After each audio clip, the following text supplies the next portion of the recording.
Shalom Bapak Ibu, saudara-saudaraku yang dikasihi Tuhan Yesus Kristus. Puji Tuhan, pagi hari ini kita boleh bangun dengan tubuh yang segar, menikmati hari yang baru yang Tuhan jadikan. Sebelum kita lebih jauh menjalani aktivitas kita sepanjang hari ini, kita akan bersama-sama merenungkan firman Tuhan. Mari kita berdoa.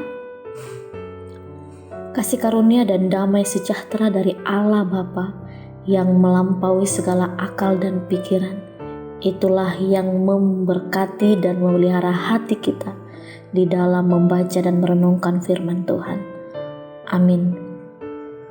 Firman Tuhan bagi kita pagi hari ini terambil dari Amsal 16 ayat 32 sampai 33. Amsal 16 ayat 32 dan 33. Demikian firman Tuhan. Orang yang sabar melebihi seorang pahlawan, orang yang menguasai dirinya melebihi orang yang merebut kota. Undi dibuang di pangkuan, tetapi setiap keputusannya berasal daripada Tuhan. Tema perenungan kita pagi hari ini adalah melatih kesabaran. Bapak Ibu Saudara yang dikasihi Tuhan Yesus Kristus, kesabaran senantiasa berkaitan dengan waktu. Orang yang sabar dapat membuktikan bahwa dirinya mampu menunggu waktu yang tepat untuk melakukan sesuatu yang penting pada waktu yang tepat. Akan tetapi, terkadang manusia sulit untuk mengendalikan diri dan melatih kesabaran dalam dirinya. Banyak orang berkata, "Aku cukup sabar menghadapi masalah ini." Namun ada juga yang berkata, "Kesabaranku ada batasnya." Sejauh mana kita dapat mengerti arti kata sabar itu? Saat diperhadapkan pada saat situasi yang memancing emosi kita menjadi meledak, mampukah kita bersabar? Ataukah kita langsung naik pitam dan langsung memaki mengumbar kemarahan kita? Saudaraku yang dikasihi Tuhan Yesus Kristus, kesabaran adalah salah satu buah roh yang harus kita miliki. Memang tidak mudah bagi seseorang untuk menguasai dirinya dengan tetap bersabar. Entah itu bersabar menghadapi orang-orang yang kasar atau anak-anak yang memberontak. Terlebih lagi sabar dalam menantikan janji Tuhan dalam hidup kita.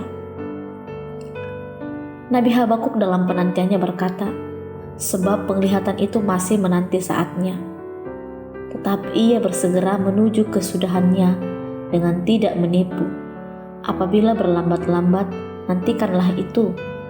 Sebab itu sungguh-sungguh akan datang dan tidak akan bertangguh." Habakuk pasal 2 ayat 3. Menantikan sesuatu yang kita harapkan terkadang menjenuhkan dan membutuhkan kesabaran.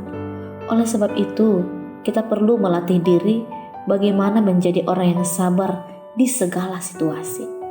Problem yang kita hadapi adalah salah satu ujian untuk melatih kesabaran kita. Tidak jarang kita seringkali memakai logika daripada memakai iman. Kita masih saja mereka-reka sesuatu dengan jalan pikiran kita sendiri, hingga akhirnya mencari jalan pintas. Bukankah tidak sedikit orang Kristen yang demikian?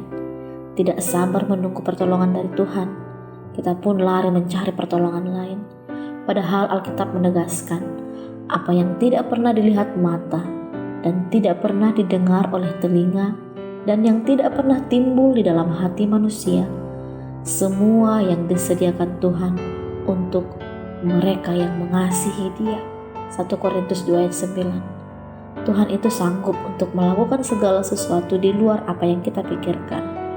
Dan satu hal yang harus kita ketahui adalah bahwa di dalam kesabaran juga dibutuhkan hati yang mengasihi. Jika kita tahu apa yang kita harapkan berharga bagi kita, tentulah kita mau bersabar menantikannya. Dan pastilah kita tidak akan dengan mudah menyerah begitu saja. Kiranya firman Tuhan ini memberkati kita. Mari kita melatih diri kita untuk menjadi orang yang sabar, bisa mengendalikan diri, menguasai diri, sehingga nama Tuhan dimuliakan atas hidup kita. Tuhan Yesus Kristus memberkati. Amin. Kita berdoa. Bapa, terima kasih untuk firman-Mu yang boleh memberkati kami pagi hari ini, bagaimana kami belajar untuk melatih kesabaran kami. Sebagaimana firman Tuhan mengatakan, orang yang sabar melebihi seorang pahlawan, orang yang menguasai dirinya melebihi orang yang merebut kota.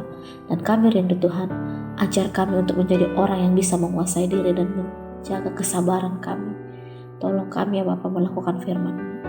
Dalam nama Yesus Kristus kami berdoa. Amin. Selamat beraktivitas. Tuhan Yesus memberkati kita semua.